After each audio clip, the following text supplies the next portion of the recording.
Hello madam, last time మీ friend restaurant open చేసింది కదా, ఇప్పుడు మా ఫ్రెండ్స్ తీసుకుని ఆ రెస్టారెంట్ కి వెళ్దాం అనుకుంటున్నా. మీ పేరు చెప్తే ఏమైనా డిస్కౌంట్ ఇస్తుందా? అక్కడికి వెళ్ళి ఫోన్ చేసామా నేను అడుగుతాను. అండ్ ఇంకో విషయం ఏంటంటే మన ప్రాజెక్ట్ విషయం. ఫోన్ కట్ చేస్తాడేంటి? మధ్యలో ఫోన్ కట్ చేస్తాను సార్ మాట్లాడుతుంటే. ఇప్పుడు ప్రాజెక్ట్ ఇంపార్టెంటా ఫ్రెండ్స్ ఇంపార్టెంటా? నేనేం చెప్తానంటే నీకు ఇచ్చిన ప్రాజెక్ట్ నా ఫోన్ కట్ చేస్తాడేంటి? చచ్చాడు. మరి లేకపోతే ఏంటి మేడం, మా ఫ్రెండ్స్ అక్కడ వెయిటింగ్. సరే సిమా, నువ్వు రెస్టారెంట్ కి వెళ్ళు. కాకపోతే నేను మన ప్రాజెక్ట్ గురించి ఏం చెప్పాను నాతో గేమ్స్ చెప్తా వీడి సంగతి.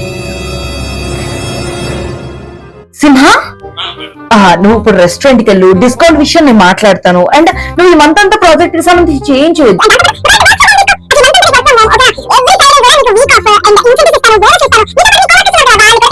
Thank you madam, thank you so much madam. Yes Simha, అది నా శాలరీ ఇంకా క్రెడిట్ అవ్వలేదు.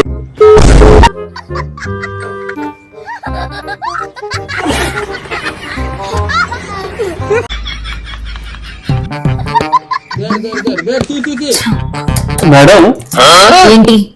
నా అకౌంట్ లో నుంచి 180 రూపాయలు కట్ అయింది మేడం. నేను మరీ ఎంత ఎదవలా కనపడుతున్నారా? ఎందుకంటారు? నన్నెందుకు అడుగుతున్నావు సింహ? అది మీరు ఇచ్చిన శాలరీ అకౌంటే కదా, మీకేమో తెలిసి ఉంటుందేమోనని. క్లీనింగ్ అవర్ టైంకి రాపోయినా నాదే బాధ్యత. హెడ్ ఆఫీస్ రిపోర్ట్స్ ఇవ్వకపోయినా నాదే బాధ్యత. వెబ్సైట్ డౌన్ లో ఉన్నా నాదే బాధ్యత. యాడ్స్ నుంచి లీడ్స్ రాపోయినా నాదే బాధ్యత. కోపంగా ఉన్న నాదే బాధ్యత. నీ ప్రాజెక్ట్ మేనేజర్ మూడు తోపైనా నాదే బాధ్యత. నీ నెట్ రాపోయినా నాదే బాధ్యత. ఆఖరికి నీ తొక్కలో బ్యాంక్ కోడ్ చార్జెస్ వేసిన నాదే బాధ్యత కదా.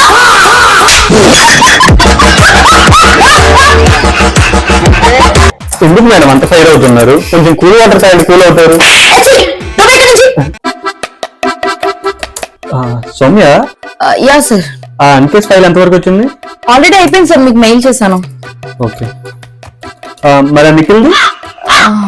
అది కొంచెం టైం పడుతుంది సార్. ఇంకా టైం పడుతుందా? పొద్దున్నరగా ఇచ్చా, ఏం చేస్తున్నా చేయకుండా? నీకు ఇచ్చిన శాలరీకి చేసిన పనికి ఏమన్నా సంబంధం ఉందా? సార్ అలా అనొద్దు. అసలు నేను మీకు దొరకమే చాలా గొప్ప. అసలు బయట పరిస్థితులు లేవు, కావాలంటే చెక్ చేసుకోండి. మరి నీకు ఓకేనా? దేనికి? మీ ప్లేస్ లో రీప్లేస్మెంట్ చేయడానికి.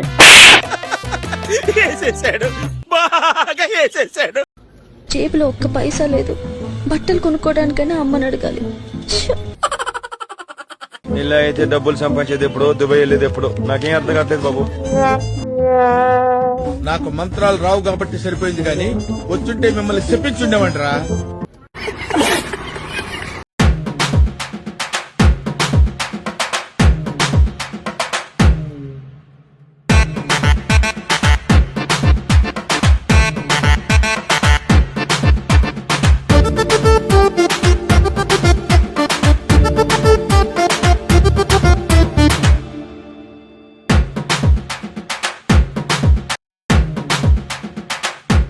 వచ్చిందండి వయ్యారి.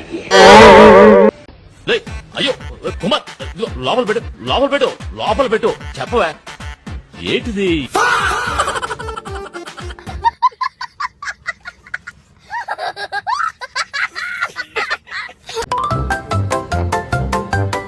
అందరూ బాగుండాలి, అందులో నేను ఉండాలి.